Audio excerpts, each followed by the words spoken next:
টানা তৃতীয় মেয়াদে ভারতের প্রধানমন্ত্রী হিসেবে শপথ নিয়ে ইতিহাসে নাম লিখিয়েছেন নরেন্দ্র মোদী। তার সঙ্গে শপথ নিয়েছেন নতুন মন্ত্রিসভার আরও ৭১ সদস্য। রোববার সন্ধ্যায় তাদের শপথ বাক্য পাঠ করান ভারতীয় রাষ্ট্রপতি দ্রৌপদী মুর্মু। ভারতের গত ২ নির্বাচনে একক সংখ্যাগরিষ্ঠতা পেলেও এবার ২৭২ আসনের ম্যাজিক ফিগার ছুঁতে পারেনি বিজেপি।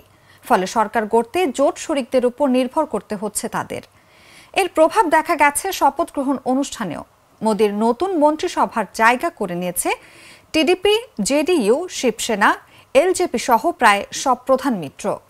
রোববার শপথ নেওয়া নেতাদের মধ্যে ৩০ জন হয়েছেন কেন্দ্রীয় মন্ত্রী, ৫ জন স্বতন্ত্র দায়িত্বপ্রাপ্ত এবং ৩৬ জন প্রতিমন্ত্রী। এর মধ্যে ১১টি পদই পেয়েছেন বিজেপির মিত্ররা। তবে কে কোন মন্ত্রণালয়ের দায়িত্ব পাচ্ছেন তা এখনও ঘোষণা করা হয়নি।